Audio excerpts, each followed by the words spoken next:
जहान जिसने लाखों को तारा, मंत्र नमोकार हमें प्राणों से प्यारा।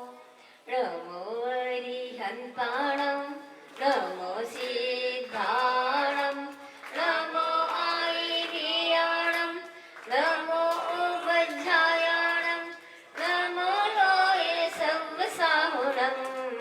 मंत्र नमोकार हमें प्राणों से प्यारा, मंत्र नमोकार हमें प्राणों से प्यारा।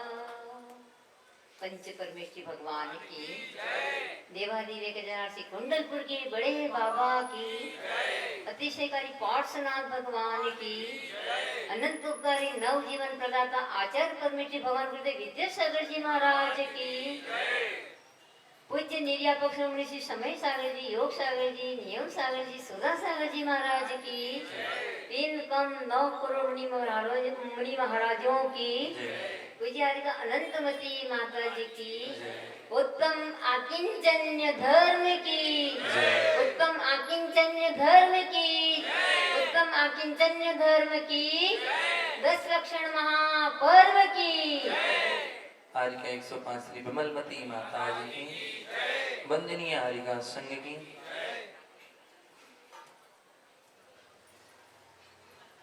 प्यारी प्यारी भव्य आत्माओं, आज 10 लक्षण महापर्व का उपांत दिन, मतलब एक दिन कल लास्ट का है ना, जिसका उपांत हो गया, अंत के एक दिन पहले उत्तम आकिंचन्य धर्म। आकिंचन्य, आकिंचन, आसमंता किंचित, चारों ओर से किंचित मात्र भी मेरा नहीं है, यहाँ तक कि शरीर भी मेरा नहीं है। ऐसे क्षमा आदि धर्म को धारण करते करते वो साधक त्याग कर दिया, राग तप किया, तप के बाद त्याग कर दिया, और कचरे कौन से किसका त्याग किया? कचरे कूटे, राग देश रूपी कचरे कूटे का त्याग कर दिया और अपनी आत्मा में लीन हो गए। अब आत्मा में लीन हो गया, आत्मा में वो साधक लीन हो गए, तो अब तो पिछी और कमंडलू भी कोई उठा के ले जाए कोई मतलब नहीं है। पिछी कमंडल की बात तो छोड़ो, अपने शरीर के ऊपर भी कोई उत्सर्ग करे या शरीर को भी छिंद भिंद कर दे, तो भी मैं और मेरी आत्मा। साधक क्या विचार कर रहे हैं आत्मा में? आत्मे अनुभव आवे जब निज, आत्मे अनुभव आवे और कछु न सुहावे जब निजे, आत्मे अनुभव आवे। रसनी रस हो जाय तत्क्षण, रसनी रस हो जाय तत्क्षण, सरस व्यंजन नहीं भावे जब निजे, आत्मे अनुभव आवे। आज तो इतना परम पावन दिन आत्मा के अनुभव का दिन है प्रभु। बंधुओं, आज बोलने का दिन नहीं है, आज किसी को देखने का दिन नहीं है, आज कुछ सुनने का दिन नहीं है, आज तो मात्र आत्मा आत्मा में लीन हो जाए, बस ये दिन है। क्योंकि अब ब्रह्मचर्य, कल ब्रह्म चरति इति ब्रह्मचर्य, कल आत्मा में पूर्ण रूपेण लीन हो जाएगा ये आत्मा, और 10 धर्म में लीन होते ही वो आत्मा ऊर्ध्वन 14 राज्य पूर्ण करके और सिद्धालय में जाके विराजमान हो जाएगा।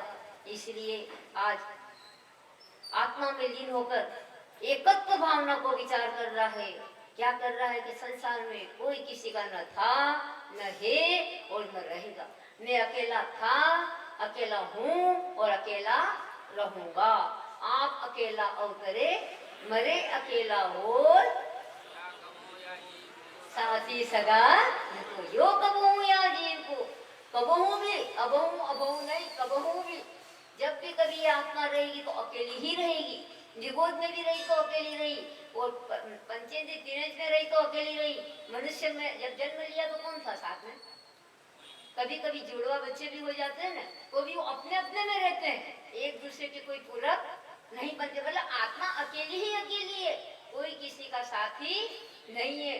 तो बंधुओं, जन्मे मरे अकेला चेतन, सुख दुख का भोगी, और किसी का क्या कदलिय देह जदी, देह ही जुदा हो जाएगी, शरीर ही जुदा हो जाएगा।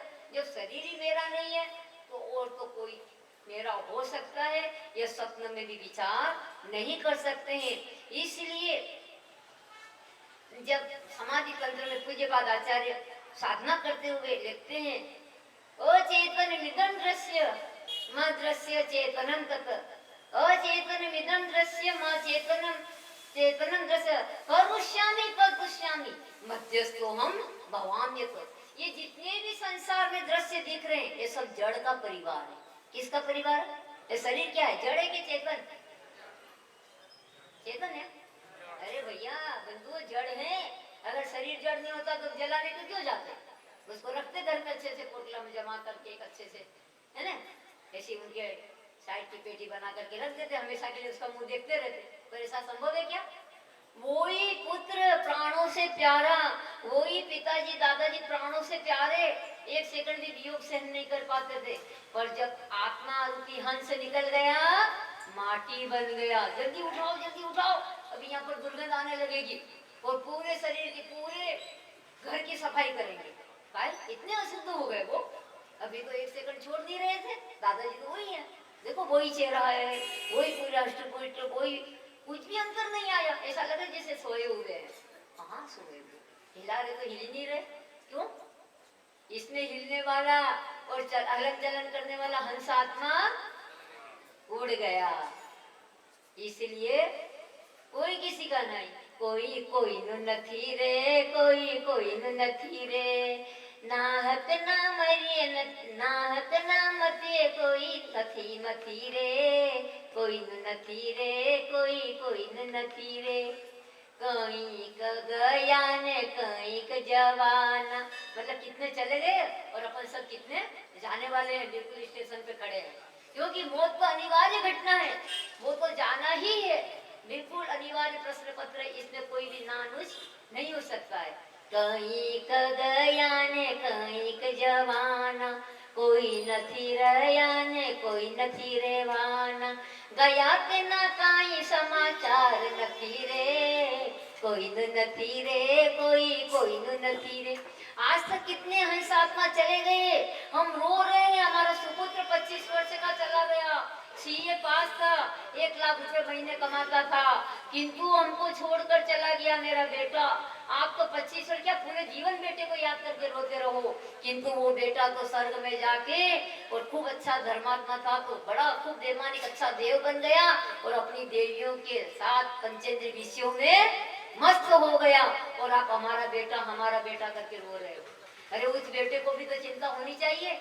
एक बार आचार्य भगवान के पास आए कोई साधक, उनके मतलब एकाएक बेटा था, वो मर गया, तो उनको शांति नहीं हो रही थी। गुरुदेव से कहा, भगवान हम कैसे अपने आत्मा में शांति करें, हमारा लाडला एकाएक तो बेटा तो चला गया, भगवान कुछ तो बताओ। आचार्य से, अच्छा तुम कितने दिन से रोए, कितने दिन हुए? बेटे को गए तो आज 13 दिन हो गए, 13 ही पूरी हो गई, फिर हम आपके दर्शन करने आ गए। कितने बार रो, और पूरे दिन रोते रहते, उनके कपड़े देखकर, उनका वो देखकर, उनका सामान देखकर रोना ही रोना आता है, कुछ दिखता ही नहीं है। भगवान तक भी ऐसा लगा, भगवान ने कहा हमने भगवान को इतना अभिषेक करो, पूजन करी, भगवान ने हमारा बेटा वो छीन लिया। भगवान ने छीन लिया आपका बेटा, और भगवान ने आपको बेटा दिया था? भैया भगवान तो न कड़का धड़का नो बेटा देते हैं न बेटा छीनते हैं। ये तो सबसे अपने ही कर्म के अनुसार सब कार्य होता है। उनका और हमारा संबंध होता है, तो पुत्र के रूप में हमारे घर में आ गया और हम पिताजी बन गए, माँ बन गए। तो फिर भगवान ने बेटा नहीं लिया, भगवान ने बेटा दिया नहीं, तो कौन ने लिया? किसी ने कुछ नहीं लिया। वो जी जितनी उम्र करके आया था, उसकी उम्र पूरी हो गई, उसका दाना पानी पूरा हो गया, तो वो अपने इस स्थान पर जैसी करनी वैसी भरनी। अच्छा कर्म किया तो स्वर्ग में चला गया, और अच्छा कर्म नहीं कर पाया तो जहाँ पर भी उनकी जैसी आयु का बंध हुआ वहां पर चला गया। तो ये बताओ, अच्छा आचार्य भगवान कहते हैं तुम 13 दिन से लगातार रो रहे हो, और अब 13 ही भी हो गई, अब हमारे पास आ गए, पर आपके बेटे ने एक बार भी ऐसा नहीं बोला आके कि पिताजी आप क्यों रहे हो, मैं बहुत सुखी हूँ? नहीं बोला। गया ते ना काई समाचार नथी रे, अरे वो चला गया, उसका कोई समाचार ही नहीं मिला। तो फिर उसका समाचार नहीं मिला तो तुम काहे को पागल बन के रो रहे हो? आत्मा का कभी मरण नहीं होता है। सम्यक दृष्टि जी की अपार श्रद्धा होना चाहिए कि आत्मा का कभी भी मरण नहीं होता। आत्मा का न जन्म होता है न मरण होता है। आत्मा तो आत्मा है। सो हम जो आप है वही मैं हूँ। शुद्धो हम बुद्धो हम द्रव्य कर्म रहितो हम भाव कर्म रहितो हम नो कर्म रहितो हम सभी प्रकार की कसार रहितो हम सभी प्रकार के आराम परिग्रह सब प्रकार से रहित में एक शुद्ध टंकोत्तीर्ण आत्म स्वभाव हूँ। और मैं आत्मा ऐसा हूँ कि बस न मेरा जन्म होता है न मरण होता है। इसलिए जन्म मरण किसका होता है? और शुद्ध आत्मा का, शरीर का नहीं। शरीर का होता तो फिर उसका भी मुर्दे का भी।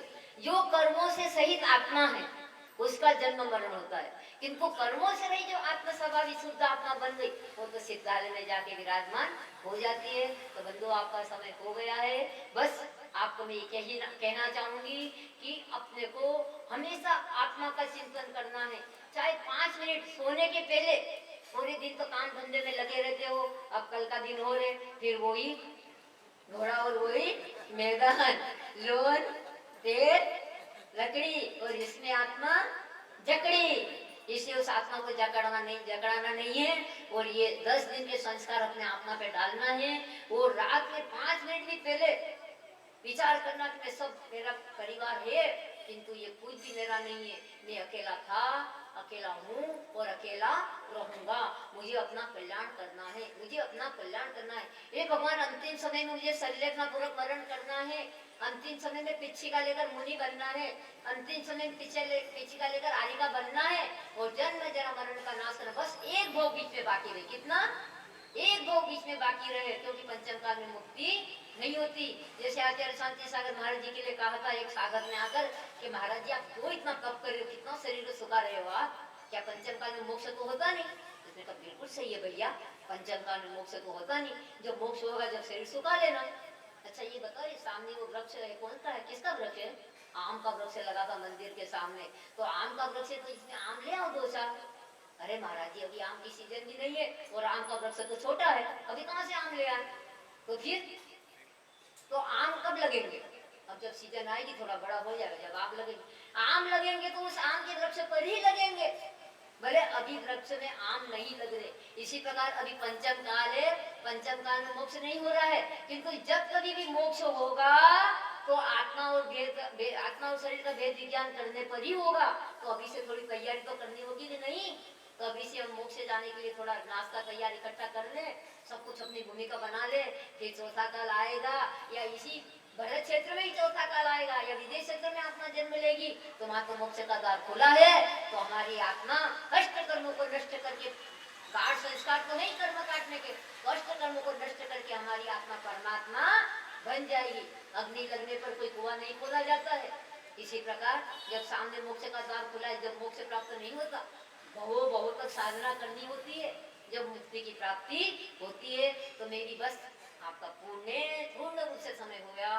तो मैं आपको यही भावना बांटी हूँ, अपन सब मिल करके ऐसी साधना करें कि मात्र एक दो हमारा बीच में बाकी रहे और हम सभी आत्मा परमात्मा बने। और बार बार भगवान से यही प्रार्थना करें, भगवान मुझे कुछ नहीं चाहिए। अभी तक अपन क्या मुझे चाहिए, अब क्या कहना, मुझे कुछ नहीं चाहिए। मेरे किस्मत में होगा तो 56 पाठ करके मिलेगा, और मेरे किस्मत में नहीं होगा तो वो खिचड़ी हाथ में गई थी ना खचोड़ करके, वो भी चीर चपट्टा करके ले गया था उनकी राजा जनक की सपने में। तो इसलिए ये सपना दिन का और रात का है। तो अपने को इन सपने में नहीं रहना है, सपने में खोना नहीं है। क्योंकि वही आंख खुली तो सपना गया और आंख मूंदी तो अपना गया। ए भव्य बंधुओं, चेत जाओ समय पर, आंख सांस रुकी तो दफना गया। इसलिए इस सूत्र को हमेशा अपने जीवन में याद रखना। और ये 10 लक्षण पर्व के उपलक्ष्य में हमेशा एक नमोकार मंत्र की माला तुम अपने जीवन में फेरेंगे। श्वास के ऊपर फेरो तो और अच्छा। और ये माला इसलिए फेरेंगे कि ये भगवान ने नमोकार मंत्र की माला इसलिए फेर रहे हैं कि हम भी हमारी आत्मा को परमात्मा बनाए। अभी हम साधु परमेश जी बने, उपाध्याय आचार्य बने, और बड़े मजे की बात है, अगर आचार्य उपाध्याय न भी बने, अकेले साधु परमेश जी बने, तो साधु परमेश जी से भी अपन सीधे मोक्ष को, केवल ज्ञान को, मोक्ष को प्राप्त कर सकते हैं। तेरे गुण स्थान से सीधा सातवां गुण स्थान प्राप्त कर सकते हैं, और सातवें में छठा, छठा सातवां करके फिर छपक श्रेणी आरोहण करके और केवल ज्ञान प्राप्त करके मुक्ति को प्राप्त कर सकते हैं। बस आचार्य भगवान से मेरी यही प्रार्थना करती हूँ, हे भगवान, आप तो अकिंचन रूप में साक्षात जागती मूर्ति, चैतन्य मूर्ति सामने दिख रहे हो, और हमें भी बार बार संबोधन करो कि हे भव्य प्राणी, ये अब प्रवचन का समय नहीं है, अब स्ववचन में स्थिर होने का समय है। अपनी आत्मा को देख, आद हिदम का दब्बम, अपने आत्मा का हित सबसे पहले करना चाहिए, और आत्मा का हित करके जन्म जरा मरण का नाश करके उस ऊर्ध्व गति को हम गमन करें। बोलो आचार्य परमेश्वरी भगवान गुरु विद्यासागर जी महाराज की, अनंत निश्चित परमेश्वरी भगवंतों की, उत्तम आकिंचन्य धर्म की। करेंगे जिनवाणी